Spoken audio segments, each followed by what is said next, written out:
السلام علیکم ورحمۃ اللہ وبرکاتہ۔ بہت سارے سسٹرز کے کویشچن آتے ہیں اعتکاف کے حوالے سے۔ سب سے پہلی بات کہ اعتکاف واجب نہیں بلکہ سنت ہے، اور یہ کہ کوئی اعتکاف کی نظر مان لے تو اس کے حق میں واجب ہوگا۔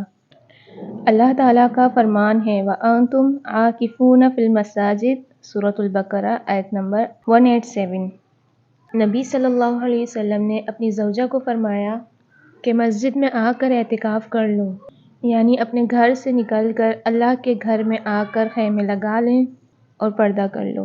سب سے پہلی بات کہ اعتکاف گھروں میں نہیں ہوتا اور ہر مسجد میں بھی نہیں ہوتا، صرف جامع مسجد میں ہوتا ہے، جہاں پر جمعے کی نماز باجماعت ادا کی جاتی ہے، جن میں سب سے پہلے مکہ، مدینہ اور مسجد اقصیٰ ہے جامع مسجدوں میں۔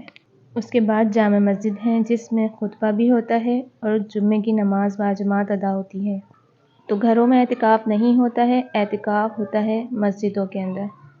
24 گھنٹے کا بھی ہوتا ہے، 2 دن، 5 دن، 8 دن اور 10 دن کا بھی ہوتا ہے۔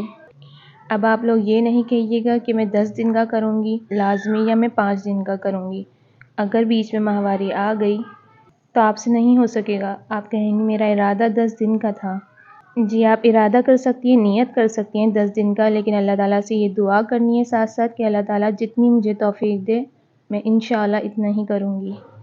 اگر اعتکاف کے دوران آپ کو ماہواری آ گئی ہے، آپ نماز نہیں پڑھیں گی تو آپ کا اعتکاف بھی ٹوٹ گیا ہے، آپ مسجد سے باہر آ جائیں گی۔ لیکن کوشش کرنی ہے پیاری بہنوں، آپ نے پہلے سے آپ حساب لگا لیا کریں اپنا ٹائم کا، تاکہ آپ کو یہ پریشانی دیکھنی نہیں پڑے، ٹھیک ہے۔ کچھ خواتین بہت زیادہ بزرگ ہوتی ہیں یا بیمار ہوتی ہیں تو ان کے لیے اعتکاف میں روزہ ضروری نہیں ہے، ٹھیک ہے۔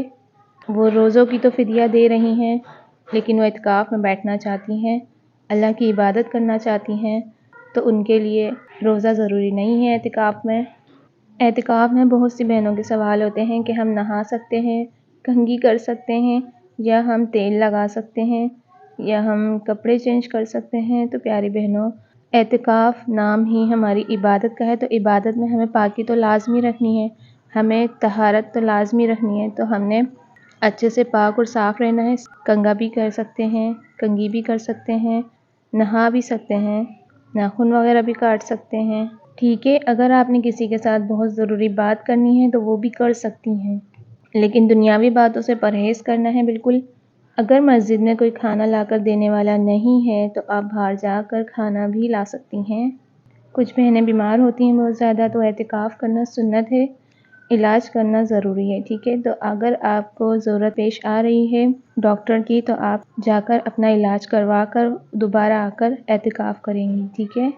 نبی صلی اللہ علیہ وسلم نے رمضان میں اکثر 10 دنوں کا اعتکاف کیا ہے، اس لیے افضل ہے کہ رمضان کے آخری عشرے میں 10 دنوں کا اعتکاف کریں، کیونکہ آخری عشرے کی بڑی فضیلت آئی ہے۔ اس کا طریقہ یہ ہے کہ اعتکاف کے دل سے نیت کریں اور 20ویں رمضان کا سورج ڈوبتے ہی مسجد میں داخل ہو جائیں۔ یہ 21ویں کی رات ہوگی، عید کا چاند ہوتے ہی اعتکاف ختم ہو جاتا ہے، اعتکاف ختم کر دیں۔ اعتکاف کی نیت دل سے ہوتی ہے، اس لیے اعتکاف کی آپ لوگوں نے زبان سے نیت نہیں کرنی ہے، دل سے نیت کرنی ہے۔ زبان سے نیت کرنا بدعت ہے، ٹھیک ہے۔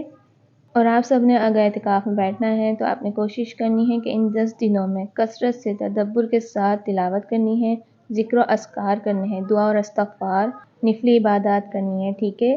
خشوع اور خضوع اور حضور قلبی کے ساتھ اللہ سے تعلق جوڑنے پہ محنت و مشقت کرنی ہے۔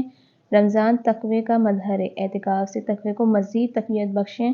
انہی دنوں میں لیلۃ القدر بھی آتی ہے۔ اعتکاف کرنے والی خواتین کے لیے اسے پانے کا سنہری موقع ہے۔ آپ صلی اللہ علیہ وسلم نے اسی غرض سے تینوں عشروں میں اعتکاف کیا۔ جب آپ صلی اللہ علیہ وسلم کو آخری عشرے میں شب قدر کی خبر ملی تو اس میں اعتکاف کرنے لگے۔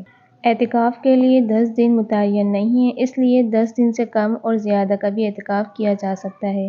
حدیث میں کم از کم 1 دن 1 رات کا اعتکاف کا ذکر بھی آیا ہے۔